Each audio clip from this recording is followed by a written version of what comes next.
عن عبد الله بن عنيس رضي الله تعالى عنه قال سمعت رسول الله صلى الله عليه وآله وسلم يقول إن الله يبعثكم يوم القيامة حفاة عراة غلا بحما قلت وما بحما قال ليس معهم شيء وهو تعالى على عرشه ينادي بصوت له رفيع غير فزي يسمع البعيد كما يسمع القريب يقول عن الدجال لا ظلم عندي وعزتي لا يجاوزني اليوم ظلم ظالم لو لطمه۔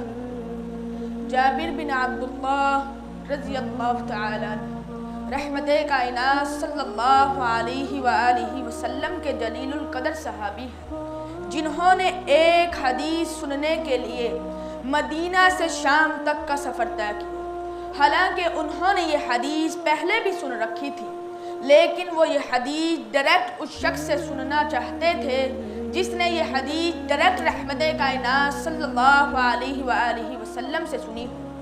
اس مقصد کے لیے انہوں نے پوری کوشش کی کہ جب رحمت کائنات صلی اللہ علیہ وآلہ وسلم نے یہ حدیث سنائی تھی تو اس وقت کون کون سے اصحاب موجود تھے۔ بہت طویل کوشش کے بعد یہ معلوم ہوا کہ جب رحمت کائنات صلی اللہ علیہ وآلہ وسلم نے یہ حدیث سنائی تھی تو اس وقت فلاں اصحاب موجود تھے، لیکن افسوس اس بات کا تھا کہ رحمت کائنات صلی اللہ علیہ وآلہ وسلم سے سننے والے تمام صحابہ ہی اللہ کو پیارے ہو چکے تھے، سوائے ایک صحابی کے۔ معلوم ہوا کہ وہ بھی مدینہ سے شام میں جا بسے ہیں۔ جابر بن عبداللہ رضی اللہ تعالیٰ عنہ خود بیان فرماتے ہیں کہ جب مجھے معلوم ہوا کہ رحمت کائنات صلی اللہ علیہ وآلہ وسلم سے سننے والے صحابی مدینہ سے شام میں جا بسے ہیں، اس مقصد کے لیے فاشتریت بعیرا، میں نے ایک اونٹ خریدا، وشددت علیہ رحلہ، میں نے اس پر کجاوے کو کسا اور زاد راہ اپنے ساتھ لیا، ثم سرت شہرا، میں ایک ماہ چلتا ہی گیا، بالآخر میں شام میں جا پہنچا۔ شام میں جا کر میں نے عبداللہ بن عنیس کا مکان تلاش کیا۔ بہت طویل جستجو کے بعد مجھے عبداللہ بن عنیس کا مکان مل گیا۔ میں دروازے پر پہنچا، فَإِذَا هُوَ لَا، دروازہ بند تھا، فَقَدَعْتُ الْبَابَ، بس میں نے دروازے پر دستک دی۔ ایک سیاہ فام غلام باہر آیا، میں نے کہا کہ یہ عبداللہ بن عنیس کا مکان ہے، فَسَكَتَ، وہ غلام خاموش رہا اور اندر واپس گیا اور جا کر کہنے لگا کہ اے عبداللہ، باہر ایک اعرابی آیا ہے، وہ تمہارے متعلق پوچھ رہا ہے۔ عبداللہ بن عنیس کہنے لگے اذهب فقل له من انت، تو اس اعرابی کی طرف واپس جا اور اس سے جا کر کہہ کہ تمہارا نام کیا ہے۔ فذهب، وہ واپس گیا اور جا کر کہنے لگا کہ اے اعرابی اپنا نام ذرا بتلاؤ۔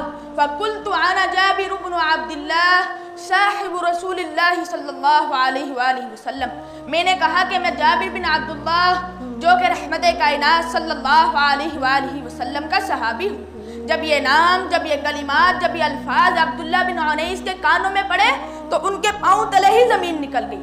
فوراً اپنا دہبند درست کیا اور دروازے کی طرف لگ کے دوڑے، کہنے لگے کہ آج میرے دروازے پر رحمت کائنات صلی اللہ علیہ وآلہ وسلم کا اتنا بڑا صحابی آیا ہے۔ اے جابر بن عبداللہ مرحباً، خوش آمدید، جلدی اندر تشریف لائیے۔ جابر بن عبداللہ کہنے لگے نہیں، میں اس وقت تک اندر نہیں آؤں گا جب تک تم مجھے حدیث و قصاص لا اعلم احدا ممن بقي احفظ له في منك، تم مجھے حدیث قصاص نہ سنا دو۔ پوری دنیا میں کوئی ایسا شخص نہیں بسا جس سے میں یہ حدیث قصاص سن لوں، حفظ کر لوں۔ جابر بن عبداللہ کے سوال پر عبداللہ بن عنیس نے کہا اجل ہاں، میں ہی رحمت کائنات صلی اللہ علیہ وآلہ وسلم کا سامع ہوں۔ سمعت رسول اللہ صلی اللہ علیہ وآلہ وسلم یقول، میں نے رحمت کائنات صلی اللہ علیہ وآلہ وسلم سے سنا، فرما رہے تھے ان اللہ یبعثکم یوم القیامہ حفاة عراة غلا، بے شک اللہ تعالیٰ تمہیں قیامت کے دن اٹھائے گا ننگے پاؤں، ننگے بدن، بغیر ختنوں کے، بحمہ خالی ہاتھ۔ قلت وما بحمہ، میں نے کہا بحمہ کے الفاظ سے کیا مراد ہے؟ قال لیس معہم شیء، آپ نے فرمایا کہ ان کے پاس کوئی چیز نہیں ہوگی، وہو تعالی علی عرشہ، اور وہ رب تعالی اپنے عرش پر مستوی ہوگا، ینادی صوت لہ رفیع، اور وہ بہت ہی بلند آواز سے آواز دے گا، غیر فظیع، وہ آواز پست اور کمزور نہیں ہوگی، بہت ہی خوبصورت ہوگی۔ یسمع البعید کما یسمع القریب، اور اس شخص کو دور والا شخص اسی طرح سنے گا جس طرح قریبی شخص سنتا ہے۔ وہ آواز کیا ہوگی؟ یقول، اللہ تعالیٰ فرمائے گا، انا الدیان، میں قاضی ہوں، میں حاکم ہوں، میں فیصل ہوں، میں جج ہوں، لا ظلم عندی، میرے ہاں کسی قسم کا ظلم نہیں کیا جائے گا، وعزتی، میں اپنی عزت کی قسم اٹھا کر کہتا ہوں، لا یجاوزنی اليوم ظلم ظالم، میرے ہاں کسی ظالم کا ظلم آگے نہیں بڑھے گا، لولتمہ، اگر اس نے اسے تھپڑ ہی کیوں نہ مارا ہو۔ المختصر، جابر بن عبداللہ رضی اللہ تعالیٰ عنہ کی حاصل شدہ حدیث قصاص ہمیں دعوت فکر دیتی ہے کہ اپنے معاملات دنیا میں ہی سمیٹ دو، ورنہ تمہیں کنترا پر روک لیا جائے گا اور اس وقت تک آگے نہیں گزرنے دیا جائے گا جب تک تم پوری طرح قصاص بدلہ نہ دے دو۔